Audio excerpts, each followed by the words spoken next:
So the winner of the Global Teacher Prize Award, Maggie, is with us this morning with your extraordinary trophy.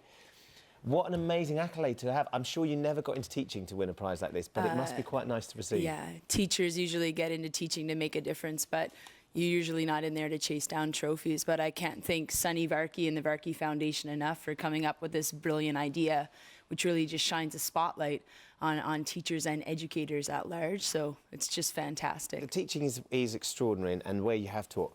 Did you know that you'd been nominated for this award? Did anyone tell you? You know, I was so hesitant. I think sometimes the best teachers out there were kind of humble and shy, you know, and you're never going to think you're number one in the world. I mean, that's so kind of egotistical. So it took a friend about 4 months to finally convince me to accept a nomination. But I was so lucky. I was nominated by 2 of my students, and I actually got to take both of them with me to Dubai to be part of the conference, and that was just fantastic to have them there with me. And the prize as well.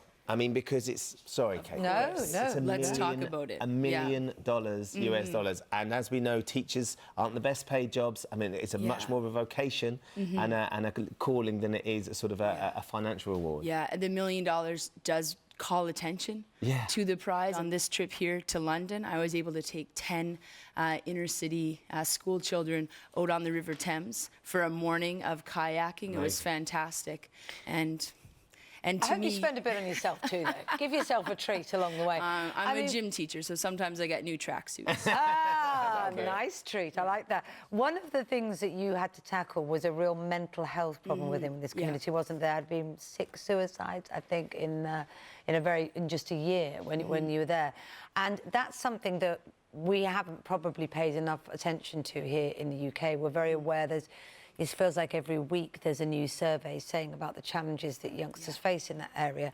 Are there kind of universal themes that could be brought into schools? You mentioned you took some youngsters from inner city here to kayaking that, you know, everyone could benefit from. I think there's so much opportunity to learn from each other as teachers, you know, across the world. Mental health is a huge issue in my community. During the span of 10 months, or 12 months, we actually lost 10 young people to suicide in a community of just 1,400 people. What I do as a physical educator is I really try to promote physical activity, fitness, running, sports as a way to build resilience, as a way to cope with stress in a healthy way, rather than maybe turning to addictions or alcohol or smoking. And I also think what's incredibly powerful, and it shows through even in the moments we had on the River Thames, was whenever you can connect kids to nature. I think that's been, research has proven, you know, it boosts their mood. It's great for their mental health. So we really have to think about how to support teachers so that they can cultivate better mental health within their students. Hugely important issues. Lots of people getting in touch with us this morning about their best teachers. Brody says, my favourite teacher was Mr. Petch, because despite how many times I got into trouble, he always saw my potential and the good in me. I had a few teachers like that as well. You like that, don't you? That's a good compliment, isn't it? I like this one. My son's teacher last year invented a Nerf gun game for him to play at home to help with his spelling. He played it all the time. It really helped. It's these little things that encourage children, incorporating fun with learning. Thank you, Miss Saunders. And then Charlotte Prideaux. Could even have some Quebecois in there with the Prideaux like that. When I was in school, I was in the same class as my identical twin sister. My teacher, Mr. Purcell, set himself the challenge that if he got us mixed up more than 3 times a day, he'd have to perform a handstand in front of the class at the end of the day.